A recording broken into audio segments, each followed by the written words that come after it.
we gon' run it. Hit the field, blast off, watch 'em all fall. This is AFC North talk.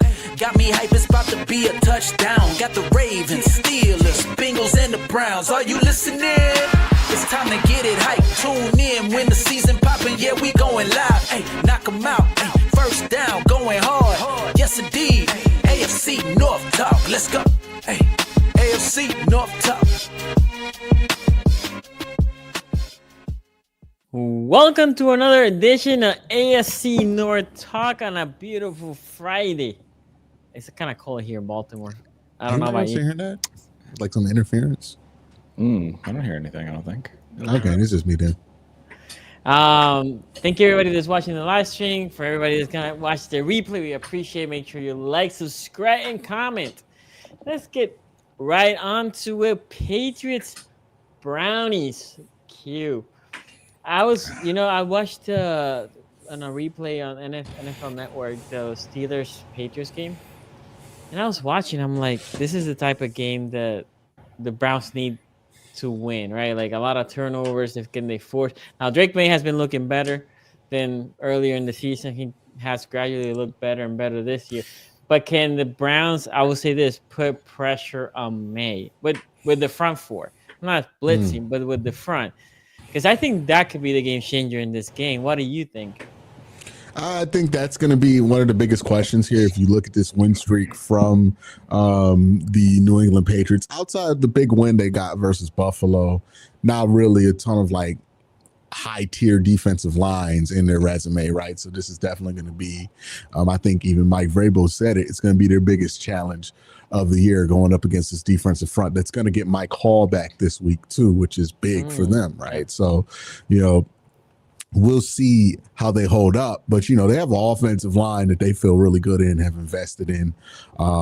We've been hearing a lot about Drake May over these last few weeks too. Some of it because of what he did in that Buffalo game, some of it what he's looked like since the Buffalo game, right? He looks like he's unlocked the next level of confidence. I'm hearing crazy stuff. I heard Josh Allen mixed with Ben Roethlisberger, and I'm like, do people not know that Josh is just the upgraded version of what Ben was when he was in the NFL? Like, it's not really a mix.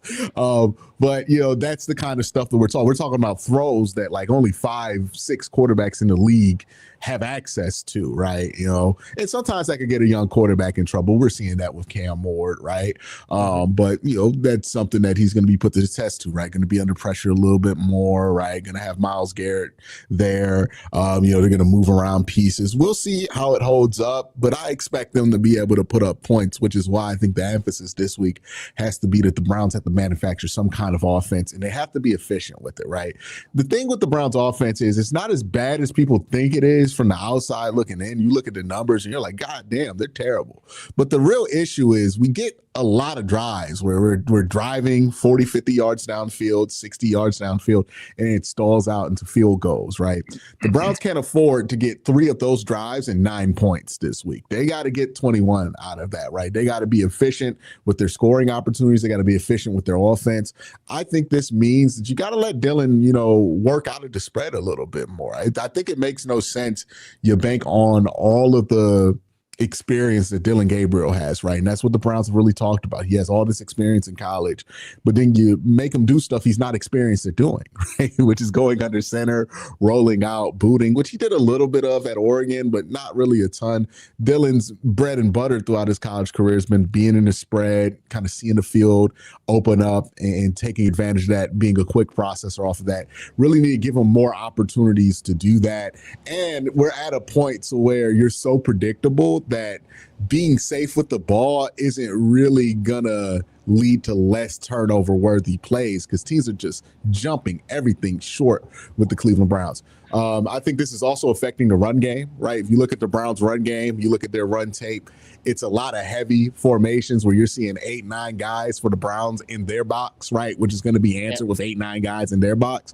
And they're not powerful enough. They don't have enough ass whoop to really win those battles. So it's not a winning proposition. So you got to find another way to win. You're getting Jack Conklin back this week as well. You had Cam Robinson start last week. Hopefully he can start again this week. Maybe some stability forming at the offensive line. You're going to have to get comfortable spreading this thing out if you're going to do the whole throw the ball quickly, make quick decisions. It can't be off three-man route combinations anymore, right? Like it's just too predictable, too many things, too little options for defenses to be on. So you're going to have to manufacture some offense this week. I think you're going to require Dylan Gabriel to kind of let loose. And I think that there might be a chance that you get better than you expect results. If you look at his 2-minute drill numbers, I think he is 72% completion percentage, 162 yards, and about 6.5 yards per completion, which is not like an amazing number, but it's much more efficient than where the Browns offense has been, especially in the passing game. So if you get that to where he has been in the 2-minute where he's less restrained, I think you're going to see better from him over time. So that's really what I hope to see, is them be more efficient, kind of just let Dylan have more reign, get through these progressions, and hopefully the offensive line can get to a point to where he's comfortable getting through those progressions, because that's going to be everything there too. All in all, this is a game that you got to favor the Patriots. They're playing a better football coming into this. Offensively, they've been on fire. The real question is, hey, can the Browns make Drake May have a bad rookie game? Well, he's not a rookie anymore. It's funny because people just kind of forgot about him his rookie year, but he's in his second year. Can you make him hurry up his process, maybe force him into some bad decisions, get some turnovers like Sonny said? That's going to be up to the defense. Can the offense capitalize on those opportunities with touchdowns? Because you're going to need it this week. That's the bigger question, right? So we'll see what happens. But right now, I got to favor the Patriots, just playing such good football right now. And I know people are saying, hey, look, they haven't done this against anybody real. I don't know what we're under the impression that the 2-5 Cleveland Browns are, though. Like, if they played the Colts next week, they're going to say the same thing, and the Patriots win this game, would say the Patriots haven't beat anybody real. So, yeah, that might be true, but we aren't at the position to think that means that we're not included in teams that can be beaten by the Patriots. So definitely going to be a challenge, definitely going to be an interesting game. I think the matchups in this game are fascinating. But, I think this is a big one for Cleveland. They want to prove that they can really make some changes on offense. Kevin can get the things right to continue to be the head coach here. Winning this game, I think, would go a long way. Because how you have to win it. The Patriots left tackle's a rookie, right? Yeah, Will Campbell. Yeah, Will Campbell. So the rookie versus Miles. He's been good so far. So he's been great. Will Campbell's amazing. Yeah, he's been great. It's weird though. Every time we have one of these, it's a rookie against Miles. The better the rookie is, the better Miles is, and the worse the rookie is, the worse Miles is. It's like sometimes, like what he went against Patrick Paul. I think his rookie year didn't do shit against Patrick Paul, and it's like Patrick Paul sucks. But yeah, we'll see what we get from Miles this week. Jarrett. I mean, I've been high on the Patriots all year. Said they were going to be a playoff team. My boy Drake May right now. So if we go back from weeks 5 to 7, so over the last 3 weeks, Drake is, of quarterbacks with minimum 50 pass attempts, leads the NFL in EPA plus CPOE, is third behind Mahomes and Dak in adjusted EPA. So he's been on an absolute tear over these last 3 weeks. And he's worked himself into, not the front runner or anything, but he'll get his name mentioned in MVP conversations if he keeps this up. Can't control who you play. You can only control, what you can control. And right now they've, faced teams that they should beat, and they've beaten them. But especially like last week against Tennessee, they didn't just beat them. They beat them by 18. Tennessee started off hot, and then Drake went 21 of 23, set the Patriots regular season completion percentage record. So he's balling out, and he's outside of Diggs. It's not like he has stars that he's throwing to. It's Kayshawn, Booty, and Pop Douglas and Kyle Williams. There's not really an S tier, one guy that he has. So he's been playing great. Defensively, they're 9th in the NFL right now in EPA. So really like what New England's been doing. They're leading the AFC East right now. Won't be surprised if they win that division. Their schedule is just really favorable. Really like what they're doing. Really like what Vrabel has them doing. I said coming into the year, like a very bold proclamation that once the year was done, we will be talking about Drake May as being better than Justin Herbert. Herbert's been playing really good, so that might backfire on me, but Drake's entering that top 10 conversation. He's been playing really well. Do you think we'll be at a place where he's a bigger threat than Justin Herbert? Because I think that's the big problem with the Chargers. I think so. I think that New England, going forward, I would say that they're going to be the bigger threat. I believe in Vrabel more than I believe in Harbaugh, and I think long term, I would take Drake May over Justin Herbert. So I really like similar guys, though, right? They're very similar quarterbacks. I think that Drake leans into his mobility a little bit more. Herbert's been doing that a little bit more this season, but because he has G-Ross, he likes that quarterback to move and run. Right.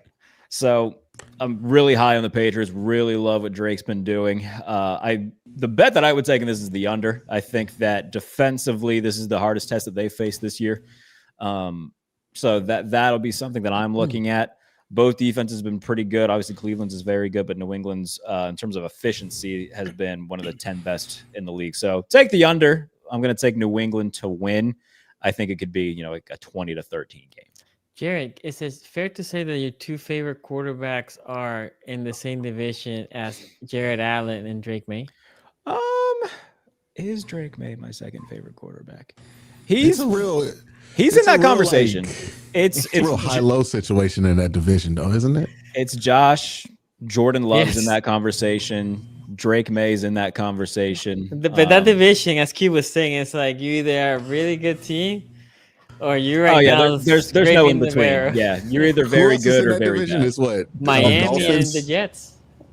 Yeah. Well, he likes Justin Fields, right? It's like three guys he likes at different levels, and then look, I like Justin. He's just not the future quarterback. The future quarterback. Yeah, like I like Justin. He's just not good.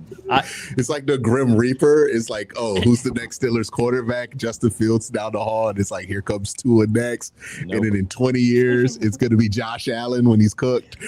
Dude, if Josh Allen's ever the Steelers quarterback, I'll be the happiest guy on earth. Yeah, it happens. When he's 45, and he's going to have a good season. If he plays anything like 42-year-old Aaron Rodgers, I'll be very happy about it. Very happy. Ace, what do you think about this game? Yeah, I think coming into this game, like Jared said, and just looking at it, this is going to be the toughest defense that they play the entire season. That's the one thing that you always have to keep in mind when you're playing the Cleveland Browns. And we're talking about Drake May. He is having a great season. He has not seen a defense like this whatsoever. And also, we kind of talked about it. He doesn't have many weapons, right? So, obviously, the Browns are going to come into this one talking about, I don't know if Denzel Ward will be on Diggs since he's in the slot, but if they do want to do that, they have the option to do that. And if they take Diggs away from that offense, I just don't know what else they're going to be able to do. The reason that makes me lean somewhat towards the Patriots is because that Mike Vrabel defense is going to be good as well against Dylan Gabriel. So that's one of the reasons that kind of makes this one a hard one to pick. But I just think that if the Browns defense continues to do what they were doing last week, which is not only playing really great on defense, but also forcing turnovers in this one, this could be an upset by the Browns. And, the Patriots are on a streak right now of 4 games.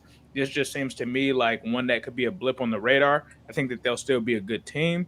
But I think that Cleveland is going to be able to steal one here with this defense primarily because I don't think Drake May has ever seen anything like this defense thus far and probably in his career yet. So I'm going to go with Cleveland. I'm going to take them in this one to pull the upset.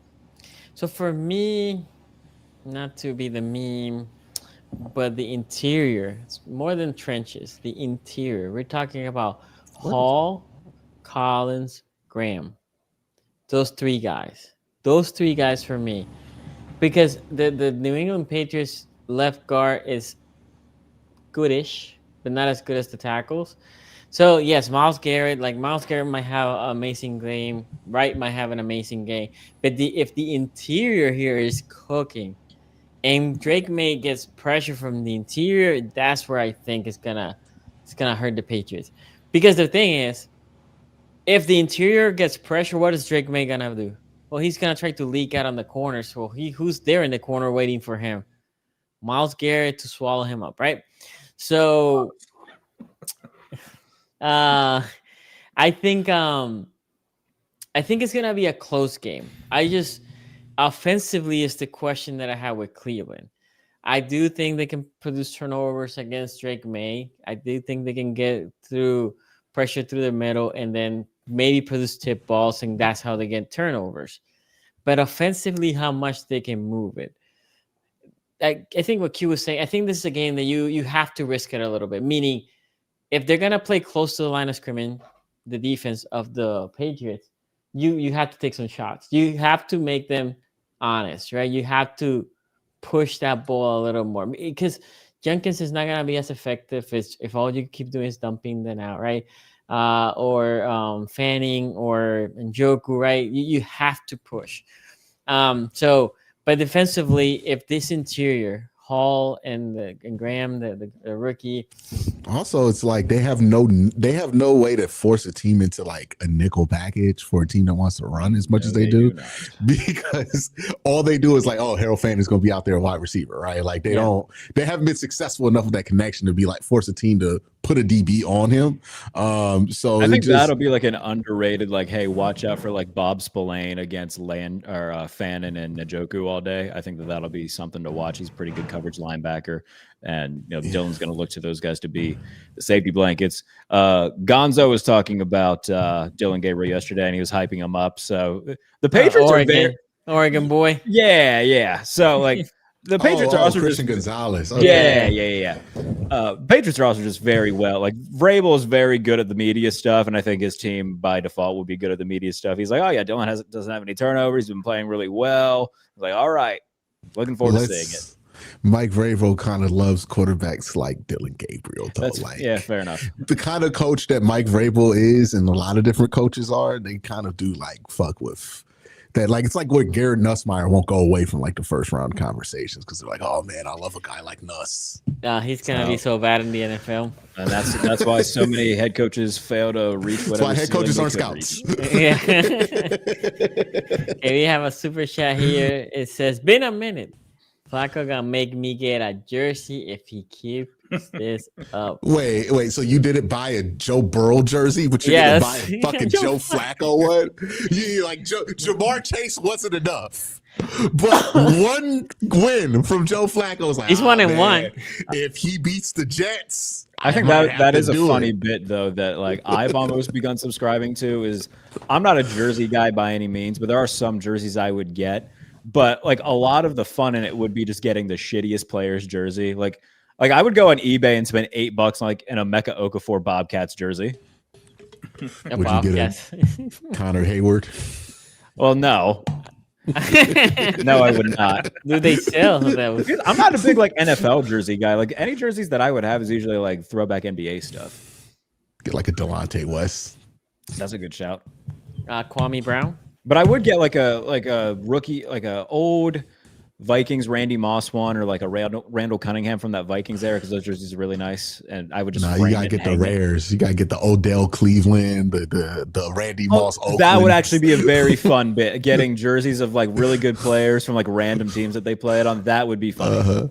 The Dolphins Odell one. That's an ultra rare. Right. That there, would be good. Right? That would Aaron be funny. said that the Burrow jersey's almost in the closet. Sorry, it's already in the closet. I was about to say, you better have a Joe Burrow jersey. Nova Stone here says Vrabel has 10 catches from Tom all day. Oh my God, Nova Stone. Nova Stone, man. You know what I appreciate? Because he always brings some fact. You know what?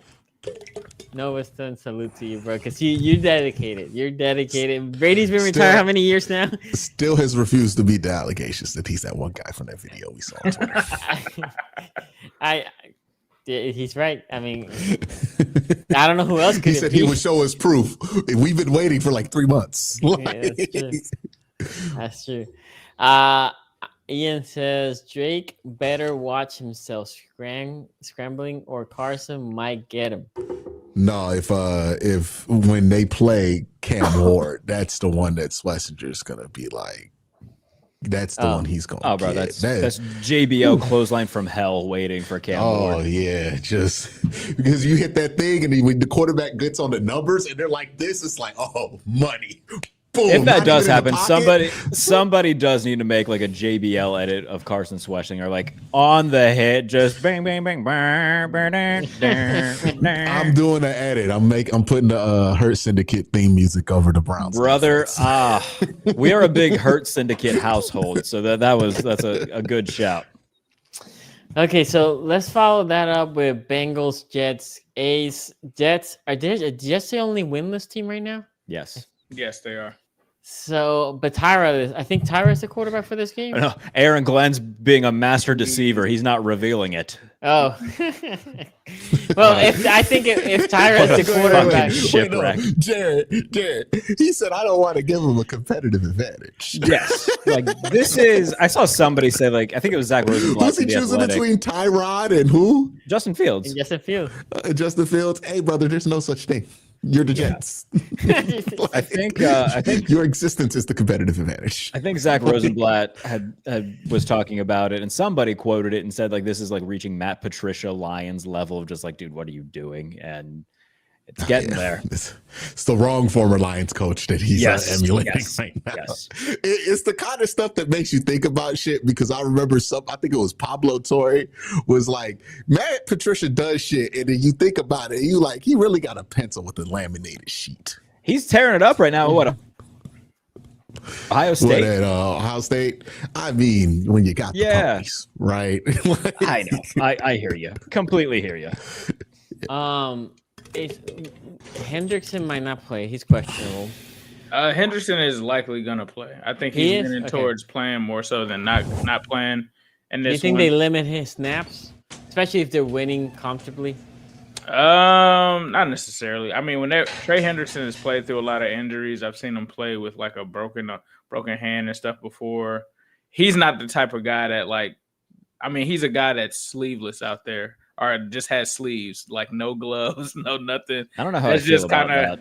That's just kind of how Trey Hendrickson is. He is a savage. So he's not gonna be a guy like, even if they want him to play on the snap count, he's not gonna allow them to if he has his way. God knows Zach Taylor isn't gonna overrule it. So it'll be all right. So I think with this one, obviously this is what the Bengals were looking forward to after coming off of this Steelers game, because they have a winnable game against the Jets, and they got to take care of business because this could be a trap game, right? You can never take an opponent for granted. They overlooked the Jets before at one point, and they ended up losing to Mike White, right? And Justin Fields is a guy that they have lost to before in the past due to his legs and being able to scramble. So I think they do have to account for that, like the difference between him and Tyrod.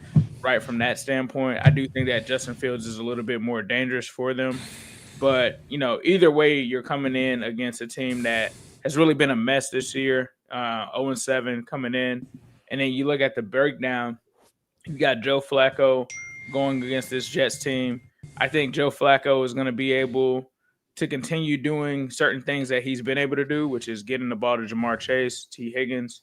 That's obviously going to be at the epicenter of what they do. But Aaron Glenn is a defensive-minded head coach. I'm pretty sure you saw that tape last week. So they are not going to give Jamar Chase the same looks that he got last week and be stubborn and do what the Steelers did defensively. So you have to expect that he's going to try to compensate for that. So I would look to see them possibly get the ball more to T. Higgins. T. Higgins hasn't had one of those signature games where he's been the main focal point thus far. So I feel like they would probably try to do that. I think they also need to try to continue to establish the run, which they did a great job of doing last week, because it's just going to help balance the offense. And then, of course, the biggest thing is they can't turn the football over. I think if Joe Flacco is able to protect the football as he's done through these past two starts, the Bengals are going to have a good shot to win this game. And then, defensively, with having Trey Hendrickson back, they're going to have to rush the passer. There was a couple of times in practice this week where they lined up in what looks like a NASCAR package. So it was Trey Hendrickson. It was, I believe, Miles Murphy. It also was Shamar Stewart. And so I'd like to see if they get that package going, because their pass rush, as we saw last week, it's non-existent without those guys now. Shamar Stewart was coming back off of an injury. He also kind of talked about how pedestrian that performance was. So I'd look to get a little bit of a bump from him. But if they run that forward with Osai in there, hopefully they can get some pressure. I mean, this is a Jets offensive line that's had some injuries on that front. Maybe they could try to take advantage of it. But obviously, you need to get to Tyrod. You need to get to Justin Fields if he's there, cause some pressure. They've been really good at getting turnovers, right, from that standpoint. So if they can continue doing that, that would be great. I'm not sure if Garrett Wilson is playing in this game or not. I don't know if he's a game-time decision or not. He's out. So, yeah. He's out. As is Sauce suspiciously Gardner. They're so. both out. Okay, so Ooh. those two being out is definitely going to bode well for the Bengals. But, this still is a defense that has given up points here or there. They have to make sure that they try to, press down on that, especially based off of the last couple of games that they've had without Trey Hendrickson. They've just looked awful at certain points on defense outside of getting the turnovers. So if they can, avoid an upset here, come out here, try to stack another win on, as long as they get out of here with the dub, I think that's all that matters at this point, because you got to get to 4-4. You got to get to 500 coming out of this game by any means necessary. And this is a Jets team, not this Jets team, but this was a team that the Bengals took for granted and looked past before and did lose to. So you cannot do that with this 0-7 Jets team. You got to make sure that you keep this streak going and take care of business. So even though it is the Jets, you got to take them serious. You can't come into this game just thinking it's the Jets, so whatever, because they have nothing to lose at this point. If they sorry, go ahead. Nope, I said they don't have anything to lose at this point. I think even if they win, they still would have the number one pick, right? So at this stage, Bengals just got to try to take care of business. Yeah, I was going to add the insane part here. Two teams have blown out the Jets. Blown out. Bills won by 20. The Cowboys won by 15. Steelers beat them by 2 points. The Buccaneers beat them by 2 points. Dolphins, believe it or not, that's their only win of the Dolphins. 6 points. The Broncos beat them by 2 points. And the Panthers beat them by 7. So they've been in a lot of close games. I agree with you, Ace, that you can't take any opponent lately, but I don't know how the Jets can win this game. I actually think even if the Bengals have a turnover margin of -1, like they lost the turnover margin, unless it's something insane. Let's say even if Flacco throws a pick 6 for some reason, or if it is a punch out 6, right, like a fumble 6, I think the firepower that the Bengals can push, and now it's no Sauce Gardner, and on the other side, no Garrett Wilson. So the top weapons on the other side, I don't know how the Jets can keep up. So I have the Bengals winning by, I don't know. This is a game that I think defensively you will feel good after this game. Your defense, if for some reason the Jets come into this game and they put points, then you're definitely looking at your defense like, what happened here, right? Like what happened? Similar, in which I don't think it will happen if the offense doesn't put points, right? Because no Sauce, you have basically your whole squad is healthy. You're gonna look at yourself like, what happened? That we just took it too lax, right? You almost feel like something happens. Maybe we just came to relax. I think it's just the Bengals are definitely better than the Jets. I don't know, other than the Saints, and the Saints have 1 win, but other than the Saints, I don't know if somebody's worse than the Jets currently. I think the Dolphins are getting very close to being worse. But the Dolphins is just they're more dysfunctional right now, right? By far. I think that makes them worse because Tua got thoroughly outplayed by a Dylan Gabriel who did not even play well in that game. Right. And their offense is so much better on paper than the Browns, and they were so much worse than the Browns. It's that you can play through not having a lot of talent. You can't play through dysfunction. If they don't want to go out there and win games, it's not going to happen. And I think that's what Miami has right now is they don't have a motivation right now. I would much rather have a team of guys who might not be the most talented but are united compared to guys who are talented but couldn't give a shit. And that's what Miami is right now. Even then, Tyreek, their best player, is gone for the year. Tua is not very good.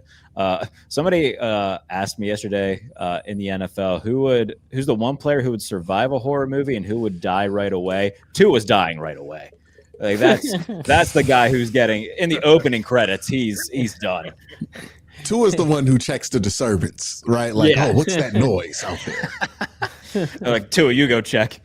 How safe do you guys think Aaron Glenn's job is? Because I saw something where it's like, oh, he's gonna get his guys. They could be trading away some guy. Do we think if the Jets are really continuing this, that his job is safe? You think they committed to him. I mean, that's the guy that they wanted to hire. They waited till after the Lions got eliminated to get him. That's their guy. Like, they're committed. I mean, Woody Johnson just said he just threw Justin Fields under the bus to defend him, right? Yeah. So that's the guy that they're going to be committed to. And, he's going to sell it to him like this. Hey, Dan Campbell got to Detroit and they were 0 whatever. I remember Baker Mayfield punched the wall and didn't want to show up for the press conference because he only beat him by 2 that year. And then he got rid of all the other guys. And who started that game? Was it David Blau who started that game against the? No, it was TB12. It was Tim Cook or whatever his name is. Tim Boyle. Tim Boyle. Yeah, TB12. Yeah. So Tim Boyle, worst quarterback in the NFL. But then they got rid of a bunch of people and then they turned their season around. And I think that's what he's going to sell them is that, hey, this is a very similar situation. And they're going to move some pieces off. Like, I do think it's kind of curious that Garrett Wilson is not playing this week. Now, maybe I'll find out in a week or two why that's happening, but that is curious, right? They're gonna try to get some culture wins here. I think this is a good opportunity for them to try to get one in New York against the Bengals. Look, I think a lot of if I could just get my take on this Bengals Jets game out the way, because I'm already halfway there. I think that it's interesting because Bengal fans and the Bengals in general feel like they figured out something last week. I'm more on the side of this is kind of just what Pittsburgh tends to look at in Thursday night games, and I don't know if you can really take that much from it. Also, we're getting up there with amount of starts there for Joe Flacco. I think there's a chance here that you might get one of those classic Joe Flacco games. But he threw all of his interceptions in Cleveland. Maybe that's just what happened here. But I do think that you're due up a couple of interceptions from Joe Flacco. And Cincinnati before the second half of that Packers games had very real problems, right? And getting Trey Henderson back is going to be important, but I don't know. My gut just tells me I don't think Cincinnati's going to win this one. I think this is one that Cincinnati drops. The Jets aren't going to be winless forever. This feels like a big culture week for them, right? But they played the Titans, right, at some point. That's the game. Yeah, but they're not just going to win one game, though. They're going to get to 3 wins, maybe 2 or 3 wins, right? They're not a winless team. And this is a big week. They've been rah-rahing a lot about culture, so maybe this is where Aaron Glenn kind of gets to demonstrate his worth, get these guys up. Everybody's sleeping on you, right? You're missing Garrett Wilson. You're missing Sauce Gardner. Maybe the Bengals come into this game a little overconfident. This is still a Zach Taylor coach team that we're talking about.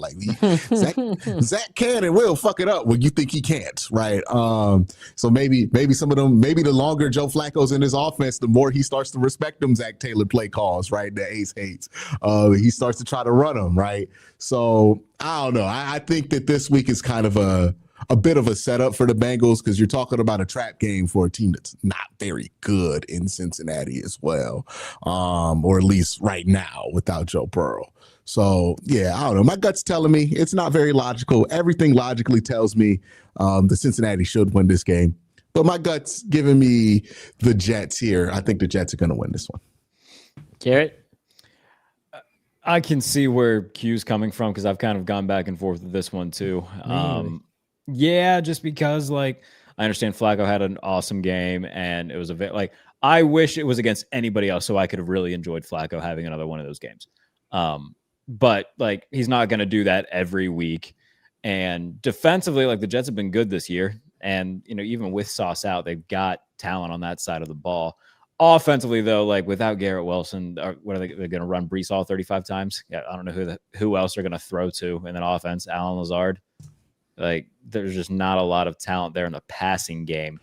But if they can run the ball consistently, then they certainly have a shot. They're going to have to do what they did against Denver and have just a bunch of bullshit go their way. And even so, they still found a way to lose that game. So it would have to be an ugly, gross game for them to win, but that's certainly possible.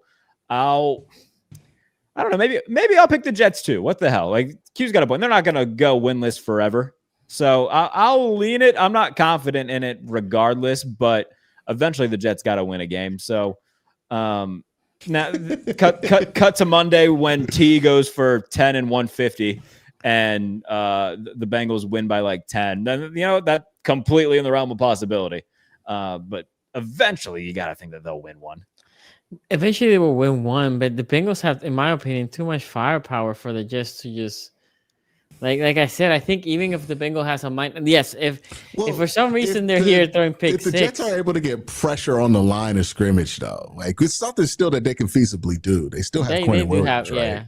Yeah, they have JJ and McDonald. Jermaine Johnson's had a nice year. Will McDonald, future Bengal Quentin Williams. Well, that'd be nice for you. But they still got some pieces there defensively where they could get some pressure going. If they get some pressure in Joe Flacco's face, we all know what that looks like, right? Like, it's not going to be high utilization of Jamar Chase. It's going to be a lot of like bullshit thrown like a lot of just all out of bounds throws. So I mean, you can neutralize them, and it's again like if I had more confidence in Zach Taylor, I would never pick this. But this is just all about my lack of confidence in Zach Taylor and be like, oh, yeah, he's going to cook something up that's going to work 2 weeks in a row with Joe Flacco. Feels like something's going to come. So one thing that I'm interested to see here, Ace, is can they run the ball like they did with against the Steelers, right? Because I think that's what Joe Flacco is his best. And I don't know necessarily they need to be as good as last week. But as Flacco gets more comfortable, if they have a decent run game, that's where he can do some play action. And he definitely feeds out of that. By the way, on the previous poll, we had the Patriots leading that one. Where is this? 50-something%. 57-43. What do you think is in this one? This one, I'm going to give it. They're probably it's 60. No, it's going to be like 70-30. How are you, Jared? Yeah, somewhere in that vicinity, like 75-25. Ace? Yeah, I think I'm going to go 80. 81-19. There you go. Ooh. No faith in the Jets. I won't be surprised one way or the other about the result of this. This is one where it's like eventually the Jets have to get a win, and I don't think that the Bengals are going to replicate what they did last week. Okay, so sorry, I'm putting the next poll up. Next game, Ravens, Bears. We are discounting the number one source of offense that the Jets could use, which is, again, Joe Flacco do throw a lot of pick sixes sometimes. Good. Like I said, I if think they get pressure, that's if they get pressure, that back foot throw to he does love that. That back foot throw that could get him leaning back a little bit. Yeah, it does. Yeah, that shit right there. Yeah, he does like to do that. Ravens, Bears. I was trying to pull the injury report here. Dude, this game is fucking boring. Oh my goodness. Whew. Oh, you think so? I think it'll actually be fun. This game, I've had enough of watching the Bears. I've watched so much Bears. You have watched a lot of Bears? Yeah, I was a Caleb Williams guy. I believe in him. You were. Yeah. And you were like, King Kingsbury is ruining him in USC. I remember you saying that too. Yeah, and look, I'm telling you right now, Cliff Kingsbury is going to be a second team demon. Like, right. He's just one of those guys. He needs to get on his second team now. You know what I mean? Don't sign the deal, hit free agency, get on that second team, man, because you're going to be just as good enough to get to Trevor Lawrence. And Trevor Lawrence ain't never getting to that second team right now, right? Like you want to be the next Baker Mayfield, you need to get yourself traded, okay? Like, because I think he's going to be good. It's like for a guy who gets categorized as a bust, you look at his numbers and you're like, how the fuck is this guy a bust? He's like positive in touchdown interception ratio. Caleb? Yeah, it's just like it's the Chicago of it. It was Well, an article that The Athletic put out. It had him, Anthony Richardson, and Bryce Young on the cover of it, talking about the NFL's quarterback bust problem, as if like quarterbacks don't routinely bust in the NFL, no matter what generation it is.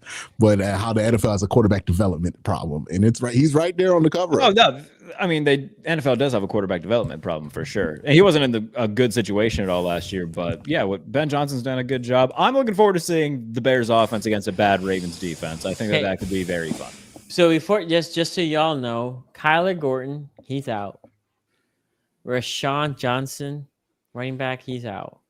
Braxton Jones, the lineman, out. Cole Kmet, out. Colston Loveland, anytime touchdowns, looking great right now.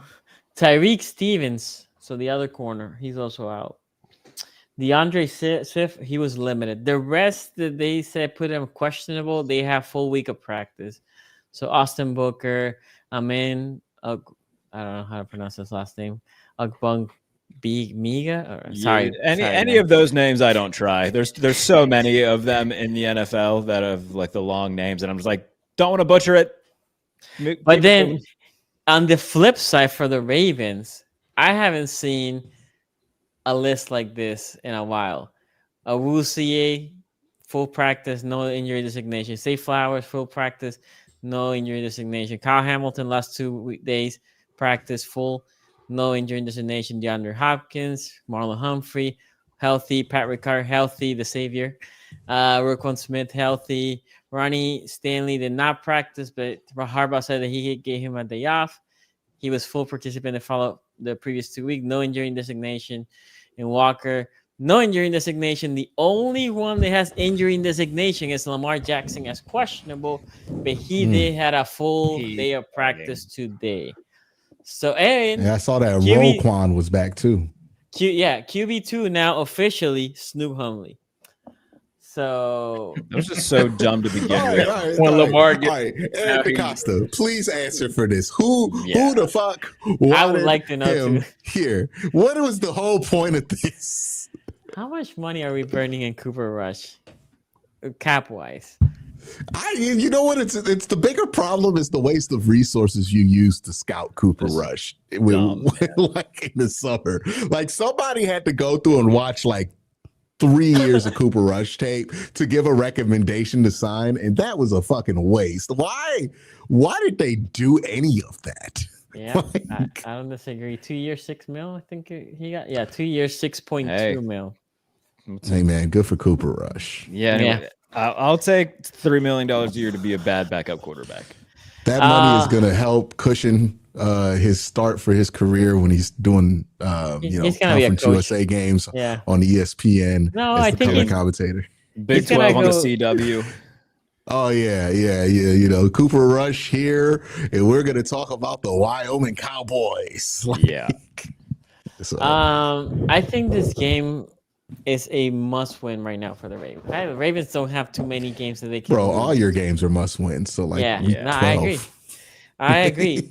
But the thing is also you are going to the part of the schedule. I'm not saying the Bears are an easy team. They've been playing good. They're on a roll right now. Playing good playing good football, sorry. Chat, please stop. I mean, we have banned like 5 people. We need to take a chill pill. Anyway, so defensively, I'm very interested to see what the Ravens are gonna do. Because in my opinion, how you get to Caleb Williams is when you pressure, he just throws it. He chucks it. He's like, whatever. I'm just going to trust my arm. I'm just going to go. We don't have a way to pressure this, right? Like right now, your outside backers are Green, rookie, Van Noy, Ojabo, and Ace will know this name. Carl Lawson, we assigned today to the practice squad. That's such a Ravens move. Those are your 4. He was good 6 or 7 years ago. Raven. Yeah. I mean, hopefully he can. But literally, we don't have even another one position-wise. Mm-hmm. Interior, we're also kind of light, but in the interior, at least we have some backups that, you know. In the secondary, your secondary strong right now, meaning they're healthy. The Ravens want to go with a 3 safety look so they can bring a safety in more. I don't know if they want to bring Malachi Starks inside or down a little as much, but definitely they want to do it with Hamilton and the guy we got from the Chargers. So I'm very curious how this defense is going to operate, because the last time that you saw them, they were decent against the Rams. There's rumors that the Rams took it easy. I don't know, maybe. But definitely they look a little better. But again, there were no pressure in that game. So can we provide pressure? Blitzing. Can you linebackers put it to blitz, since your secondary is so healthy? Just put all, 3-4 corners in your safeties and just blitz linebackers, right? That's what I would like to see if you can generate some pressure. On the offensive side, this is the first game in 3 weeks that we see Lamar Jackson. So it'll be interesting how he gonna look a little rusty at the beginning, or is he gonna be all hands on deck and chugging along? Henry had a good game last week against the Rams. He ran over 100 yards. Now again, our Lord and Savior here, Pat Ricard, he's back for the first time this year. So we'll see how all that comes to the run game. Ideally, as a Ravens fan, what you would like to see is offensively, you put a complete game. Like, you are good offensively, you're shocking, similar to what you had against Buffalo. That's what you want to see if you're a Ravens fan. And defensively, I don't know, if you can hold them to 20, I'll be happy with that.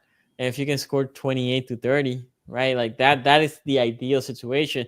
I think Lamar comes. I think he will play. In my opinion, that first quarter, I think it might be problematic. It will be some rust. And people might be like, oh my God, what's happening? It's in Baltimore, so that's good. But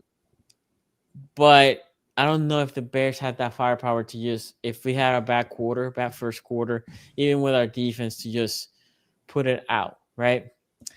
So interesting game. I think it's going to be a fun game. I think it's going to be a close game. The line went up when Lamar came out that he was playing, basically. It's not official, but I think I saw lines at 4 earlier in the week, and now it's all the way to a touchdown. But I had the Ravens winning. I had the Ravens winning by 8, 28-20. And a game that, again, I think is going to be a fun game to watch. And hopefully for the Ravens on offense, it's more a complete game. And again, the Ravens offensively have been anemic without Lamar Jackson. I think we're averaging 9 points a game, 8 points a game, something like that, something stupid like that. Versus when Lamar Jackson was in here, we're averaging above 30, like 34, something like that.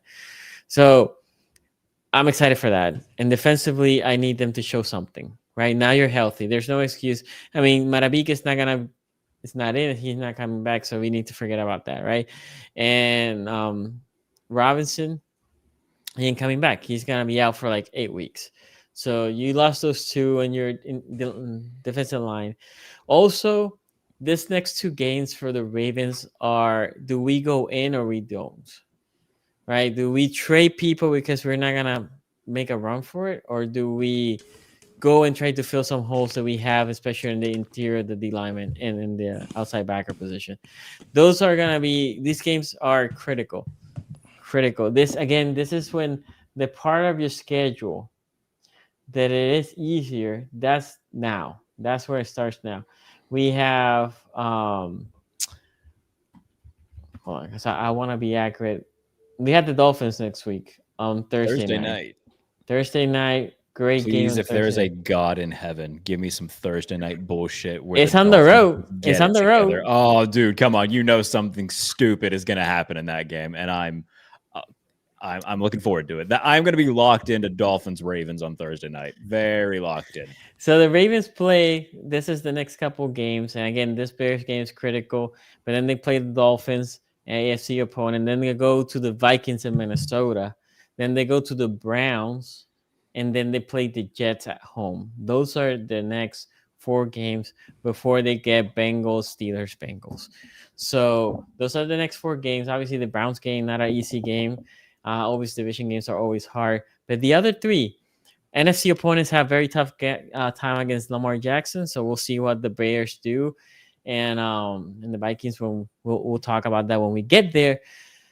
But I think the Ravens in this game, if they can protect Lamar and they can generate some sort of pressure, I think they win by 8. But it feels like a game that they had control.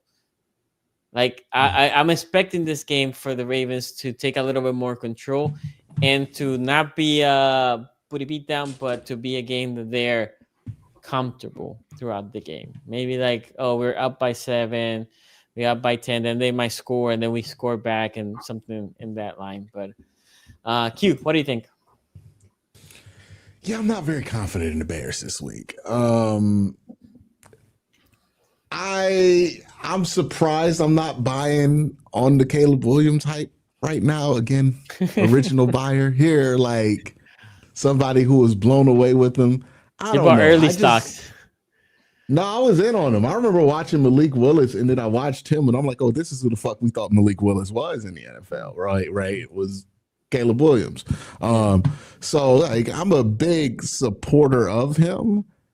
I just don't know, man. Like last week, wasn't really impressed with what they were able to do against like the Saints. Now they're going against Baltimore on the road. They're not a very good team.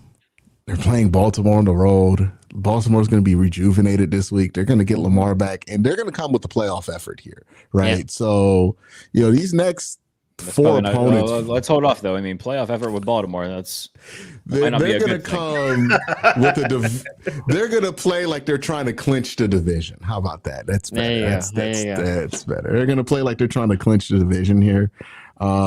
So like, I don't think the Bears have come against anything like that. And I think the Ravens going to be way too much for them to handle. I don't think I agree with Sonny. I think this might not be a score wise crazy game, but I don't think we're going to think that the Bears are a real threat at all to the Ravens here. We're going to hear that stupid, like what's going to happen? It's going to be like kind of close, teetering on the edge of close, and then like a game-breaking pick six is going to happen, and Marlon Humphrey's going to be in the crowd, and they're going to be doing the stupid chant, and that's right when they cut you over to fucking Sparrow Adidas because the other game ended in that window. Not through this is game? Yes, Roquan Smith revenge game. This is the first time he plays the Bears. No. Yeah. Okay. Well, yeah. We'll see what Monday Marlon Smith is capable of in a revenge game capacity. Then on Monday, Marlon Humphrey's going to be on Twitter talking about hot dogs and shit. No, he has his podcast. I think he wasn't getting a lot of viewership, but yeah. I'm surprised. Does Roquan's seat cushion get a revenge game against Roquan? Come on. I know. I saw the memes after the Ravens posted that he was back, and he did look a little big. He doing all the. Here's the thing that's got me with Roquan. He doing all the fat guy stuff, and I know the fat guy stuff because I do the fat guy stuff, right? Like in the fat guy move number one, put that hoodie on. Let them guess what's going on under there. It could be abs, it could be flab. You don't know. It's a hoodie on under there. Give yourself some plausible deniability, right? That's what he doing right there. That's how I know. Like the hoodie on rolled up. Okay, you leaving no room for doubt there. Hoodie on rolled down, and it's not even that cold yet. Yeah, I know what you're doing. You're doing the fat guy stuff, right? I respect it. I think we should have more fat football players. I think the NFL has gotten too slim. He said that he's a foodie. I know he is. Okay. I think we can all tell. He didn't have to tell us that. I think we know. Yeah. We go to New Orleans. It's over with. Look at the maybe him and Zion should do a podcast. Sweating out those crab cakes. Sweating out those crab cakes, yeah. By the way, we about to get an unlimited performance from Lamar Jackson this week. Did you see that plate that he had over there? Oh yeah, the diarrhea is about to be in full force this week, and we know how nasty that Lamar Jackson is when he got stomach issues. So it's about to be crazy. Yeah, it's about to be full. He ate 2 plates of that shit. Those plates were big. Those plates were big ass plates with the smile on his face that I know some people thought he was high in that video. As a foodie myself, I could tell you he not high, he hungry. Okay, Lamar's he also a got that foodie. glaze on. Yeah, he got that glaze on. Like when I come back for the Jamaican joint with 2 Rasta pastas ready, knowing I'm about to fall asleep in like 3 hours. That's not high. That's hunger. Okay, like you can't hide from me. I know these things. But yeah, that's squarely what the Bears are running into. Hungry Roquan. Maybe Roquan's good this week. If Roquan tracks down Caleb Williams when he scrambles, I am going to be number one. Please request a trade, Caleb. They're ruining you. But in all seriousness, yeah, this is just a game that Baltimore wins, man. Like this is not the kind of game that they blow. This is where they make their little run, right? They play Baltimore. I mean, not Baltimore. Baltimore plays what? The Bears this week. Are they on bye week? They already had their bye week. Dolphins. Yeah. Bears, Dolphins, Vikings, Browns, Jets, Bengals, Steelers, Bengals, Patriots. Yeah, this is where Baltimore does that thing where they make that run and they get back into it. God, here shit. Jared, go ahead. So the Bears have won their last 4, and since week 3, they are 4th in the NFL in defensive EPA per play, 9th in offensive EPA per play. So the last 4 games have gotten their stuff together as a collective. There's a game against Washington on Monday night. They probably should have lost. Washington shot themselves in the foot a good bit. But look, they took advantage of it and good for them. And I think that Ben Johnson has done a really good job with that offense and with that team too. I mean, every time they win, you see like inside the locker room, it seems that they're really bought into him. So that's been cool to see. Caleb hasn't like been doing anything like out of this world, but he certainly hasn't been bad either. He's been very just like middle of the pack with the occasional big play. Had a really nice game against Dallas where he threw a bunch of touchdowns. So we've seen that ability there. I think going up against a Ravens defense that hasn't been very good, we're going to find out if they can turn the corner against Ben Johnson offense that doesn't have a shortage of weapons, where we've seen Rome Odunze have a really nice year so far. DJ Moore's still there. They're going to try to get Luther Burden more involved. They took Colson Loveland in the first round as a tight end to, kind of be their version of Sam Laporta.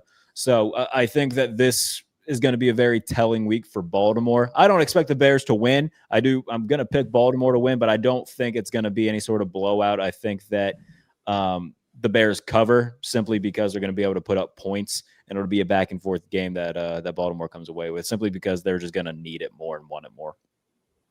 Ace. Yeah, I'm not giving the Baltimore Ravens the benefit of the doubt. I see no reason to, especially that defense. This is a Ben Johnson offense, like Jared is saying, that can score. I don't see them slowing down and not scoring against a bad defense. I do see Lamar Jackson scoring and bringing that offense back to life, but them going against Caleb Williams, this is a game weeks ago that I said, like, I'm not so sure that Bears game is a straight up Baltimore win based off of how their defense is playing. And if their defense doesn't come out and handle business, to me, this is going to be a game that comes down to their defense, because we're talking about an offense that's 10th in points per game. They're 12th in points per game on the road. So they're not just a team that can score at home. They also can score on the road.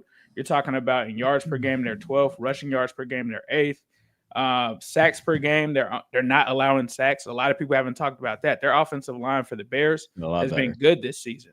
So, and you're talking about a Baltimore team that struggles to rush the passer. So that sounds like a recipe that Caleb Williams is going to have time to slice and dice if he wants to in this game. The other thing that Jared brought up that is really big is their defense is playing well as of late in terms of EPA per play. Now, does that translate to scoring? We'll have to see. I don't expect them to slow down Lamar Jackson. I think Lamar Jackson is going to get his, but as a person that has seen a really explosive offense, with the Bengals top 2 last year, and then the defense that just couldn't stop anybody, there are games like this that you're going to lose because of your defense. So if that defense doesn't step up for Baltimore, I cannot give them the benefit of the doubt to say that they're going to win this game. So I'm going to pick the Bears in this one. Okay. Let me see here. The Fambo, what do you guys think? 65, Ravens. 35, yeah. Yeah, 65. It might even be higher than that. Q, do you have any for the 70-30 Ravens? 53-47 Oh, Bears. Oh, Bears. 53-47 Bears. Bears. That's a bit surprising. That's how it is. Now let's go to the marquee matchup for the AFC North. Revenge Guess game we found also. out that the Steelers aren't the only front running fan base in the North, huh? Steelers, Packers, Aaron Rodgers revenge game. I think, by the way, I would have loved if this game would have been in Lambeau. I think Aaron Rodgers would have liked it to be in Lambeau as well. But it's not a Does it still Lambeau. count as a revenge game? It's been like years. But he hasn't played against them, right? No, this is the first time he's played against him. But all he's done all week is talk about how much he loves Green Bay. He was like, "Yeah, this isn't a revenge game. I love everybody there." I was like, "Yeah, all right, fair enough." Before I forgot we had the super chat. Appreciate it, Jeff Lewis. I've always been a Bengals fan, but I watch every episode Quincy does. I think he's one of the best YouTube BBs. He's a great YouTuber. I think your channel gave his flowers. I think your channel would explode if you cover more. Thank you, Jeff. Just the Browns. By the way, Q covers more than just the Browns. It's just in different channels. Go check his Cavs.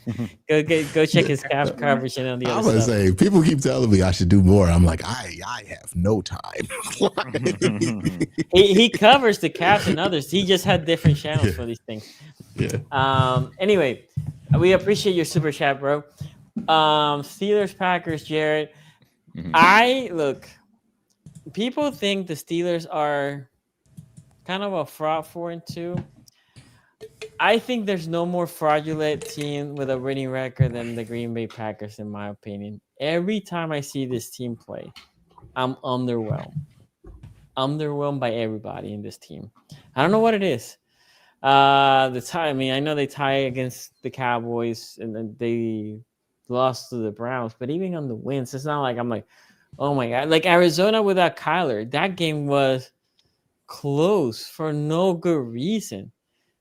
I'm like, what is this team? I had no idea what to think of the Packers, really. Every time I'm watching them, I'm like, they feel underwhelming. But the record's not, right? Like, that's a good problem to have, I guess. Like, you can be the Ravens. They were 1-5, right? But I don't know, Jared. You're playing them this week. What do you think about this game? What do you think about the Packers? So I'll say what I told Amon Green on Believe in Steelers. Everybody go check that out.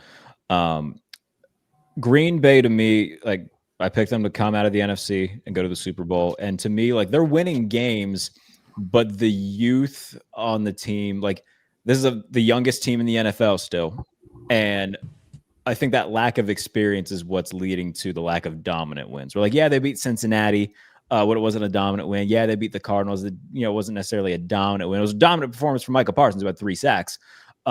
But offensively, I mean, they're still in practice. They're babies. Matthew Golden's a rookie. Romeo Doubs is young. Jordan Love is still like only in his 3rd year starting. Josh Jacobs is like the veteran of that group. So it's a very young team who's still figuring out how to win dominantly. But this is still an incredibly talented team, especially in the front seven. But this isn't their first year being. Yeah. But this isn't their first year being good, though. So, that's like, true. What's up with this year? Because this didn't happen in the last couple of years. Yeah, that's also a fair. That's a bigger question. Yeah, that's fair pushback.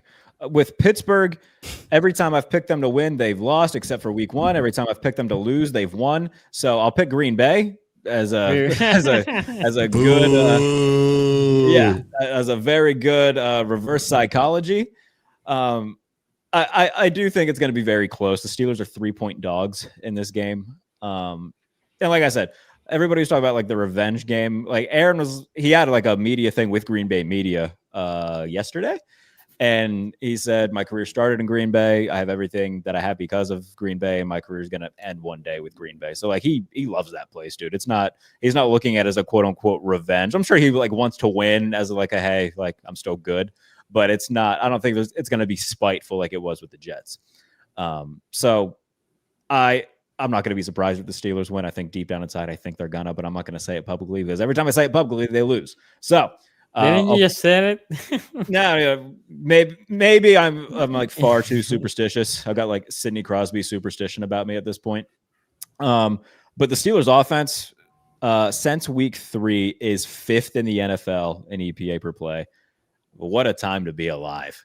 I'm so happy that they have a good offense. It makes me so happy. Defensively, they suck, but I would much rather be in this boat where, all right, they could score a bunch of points and they're incredibly efficient rather than be like, all right, it's the same thing it's been for the last 4 years. Defense, they'll limit teams to scoring, but the offense won't do anything. I would much rather be in this boat. I think it's going to be a relatively high-scoring game because both teams can score. Both teams have good offensive weapons. And the Steelers' jumbo package that they've been utilizing a ton as of late, it's legitimately one of the most efficient packages in football where when they put in Spencer Anderson as the 6th offensive lineman and they've done a lot of sending him in motion before the snap to give him a nice little running start. And you also had Darnell, which is another tackle. Darnell is out there. It's like 6.5 tackles. Twin. Yeah, dude, it's great to see the offense playing well, and defensively they just got to clean up a lot of stuff. They've talking a lot about emphasizing stopping the run, which you can't let Josh Jacobs run all over you. But if Chase Brown was able to do it, like I have my worries when it comes to how that's going to look. And even if you do stop the run, like Jordan Love is a damn good quarterback. Matthew Golden is coming into his own as a receiver. Tucker Kraft is one of the best tight ends in football. Luke Musgrave is a very good tight end. Romeo Doubs has had a nice year. Like they are incredibly deep on offense. And secondary wise, the Steelers aren't as deep as I originally thought they were going to be. Darius Slay is a chicken chalupa on the field. Absolutely just a liability. I hope that we see much more of Brandon Echols rather than Darius Slay. I'd rather see James Pierre than Darius Slay at this point. James Pierre's played good when he's been on the field this season. So Tomlin sticks with his guys though, to a fault. So hopefully they get a bounce back, especially because they've got a few tough games after this too. Like it's Green Bay, they got the Colts, the Chargers. Like they've got a few very difficult games that none of those are going to come easy. So need to get a win here, get to 5-2, feel good about yourself before you play Indy, and then go on the road to play the Chargers. If they can go 2-1 in this stretch, I would feel pretty good. I don't expect them to go 3-0. But if they can get to 5-2 with a home win on Sunday night over a good Green Bay team, I'd feel pretty good about it. I think they should be able to. But I think the line's fair to have the Packers as the favorite here. Cute. Yeah, I do not know what to make of this game because both these teams are basically the same team where they will be much more impressive record-wise than they feel when you watch them. Also, both the Packers and the Steelers both have the tendency to play closer games than they should. So this is going to be a double overtime thriller, right? Like this has to be a double overtime thriller. I don't have double overtimes. There would just be a tie. Yeah, it would just be a tie. Each team could have a possession in overtime like they did against Dallas. What's your take on like what the NFL should do with their kickoff rules? If it's tied at the end of overtime, do a field goal off. Like a shootout in hockey. Like if it's soccer? Yeah, like PKs in soccer. Yeah, I'd rather do what college does. I'm fine with unpopular opinion. I like college overtime. I think it's completely efficient. I don't know why people hate it. I don't know why people bitch about it so much. It's so good. You just can't. You got to figure out what you do with the stats in overtime. I think that's the real issue. Is like because you could throw like 8 touchdowns. That's fair. Because you get the ball at the 20. Yeah. So like maybe it's a thing where it's just like you get a point total in overtime where it's like, oh, you scored, it's 1 point. You get the extra point, that's another point. You know what I mean? Or a half point or whatever. Maybe. But I guess that'd be too fucking European for football, right? But yeah, it's I don't know what to make of this game. I think that the Green Bay Packers are going to win it because I think they're a better team than the Pittsburgh Steelers. But they make enough mistakes as a team that this is like the kind of good team that Mike Tomlin can beat all the time, right? Like thriving on somebody else's mistakes, playing it safe, just waiting to Jordan Love or somebody fucks up and then taking advantage of it. That feels like the snake in the grass kind of game that Mike Tomlin loves to play. I'm going to take Pittsburgh here. Ace. Yeah, same thing I said about the Ravens defense, I'm saying about the Steelers defense. I don't see them being able to stop Jordan Love whatsoever. They couldn't stop Joe Flacco last week. And this season they just haven't shown defensively that they're a really good team. I think offensively they can score for sure. I think that's what separates them from the Packers, though. I think the Packers have a better defense than the Steelers with this one. And this is going to be, a Steelers home game for them. There is going to be a lot of emotions, whether Aaron Rodgers wants to let it be known or not. There's going to be some emotions in this one. Both of these teams are both trying to go out and get the win.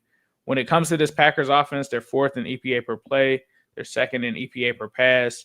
EPA per rush is 7. After seeing what I saw Chase Brown do last week, I don't know what on God's earth Josh Jacobs is about to do to that run defense this week. And, also running the ball can also keep Rodgers off of the field. I think Rodgers is still going to do his thing. But the fact that Green Bay has a good offense and a better defense is why I'm leaning their way. If it was a team that struggled on offense, I would definitely probably side with the Steelers. But the fact that they have a hot offense and a pretty good defense, and you're talking about I'm going to wonder, is this the week where Broderick Jones really has a bad game against a good matchup? Because he's been solid against really good edge rushers. He hasn't really given it up or had a disaster game. And Micah Parsons hasn't really shown us that signature Micah Parsons game yet. So I'm anxious to see if this is going to be that game where that happens. But right now I have to lean with the Packers as it stands right now, just because I trust their defense more than I do the Steelers.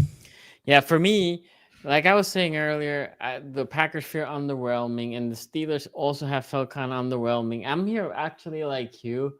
Like I don't understand. Like I don't know what's going to happen in this game. For me, the question is, can Josh Jacobs run all over the Steelers team, right? Because if he does, now they control time of possession, they control the tempo, right? That defense can be rested. So that also, for me is big. Good. Are we sure that the Steelers defense is bad, or are they just inconsistent? It could be they're inconsistent. Because I think they show up some weeks, they don't show up other weeks. Like I think that's just kind of what they are. Just they're inconsistent. Like I think week by week, they're just going to be. You're going to guess which defense is going to show up this week for them, right?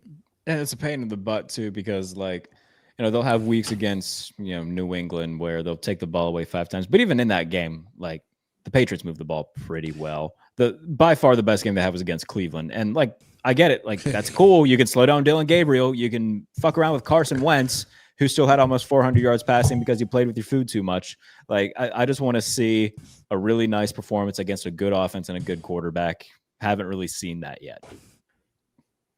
So I guess my whole point is similar. I am actually in some way between what Q said and Ace. I think both teams have some of the same elements as what Q was saying. I am struggling to pick a team. I think I'm gonna go with the home team just because it's the home team. But I don't know. If the Packers win, I'm like, yeah, sure. If the Steelers win, okay. I'm pulling for the Packers. I want Micah Parsons to go crazy, Josh Jacobs, all of them go crazy, Jordan Love, everybody. But again, my problem with the Packers is they're very underwhelming. Same thing with the Steelers.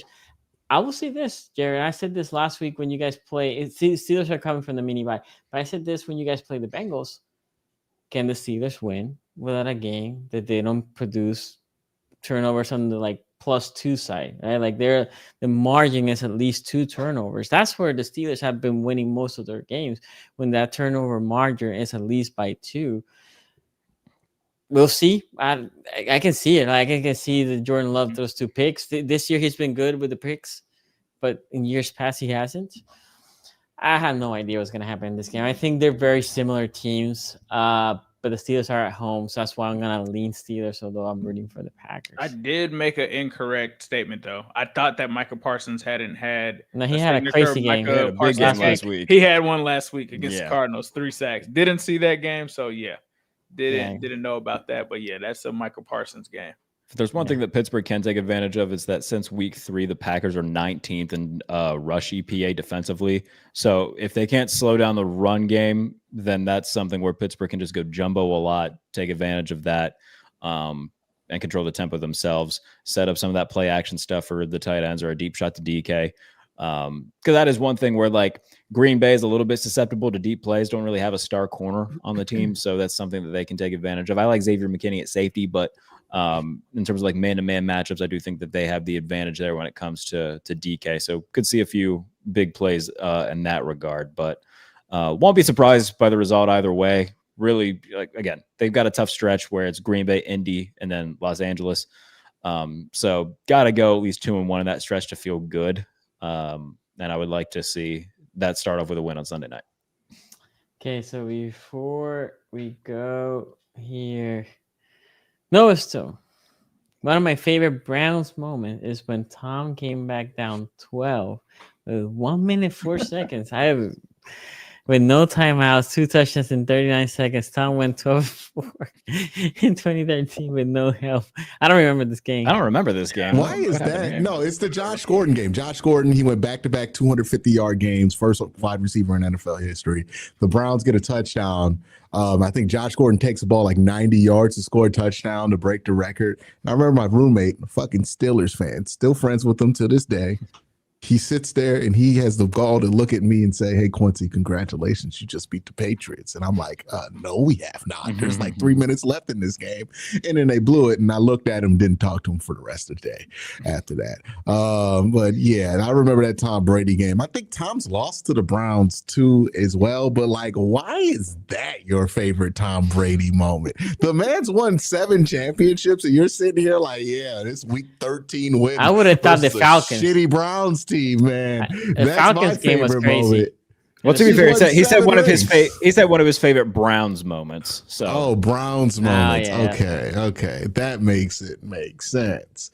But yeah, I mean that wasn't really Tom Brady more than it was like the Browns just suck and let everybody did that, and we were starting Josh fucking Freeman at quarterback in 2013. Josh Freeman, and then replacing him. Yeah, Josh Freeman. I think it was Josh Freeman.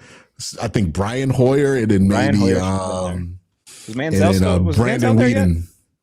Nah. He didn't get the draft the next year. Yeah, this is the year we traded Trent Richardson for a first-round pick.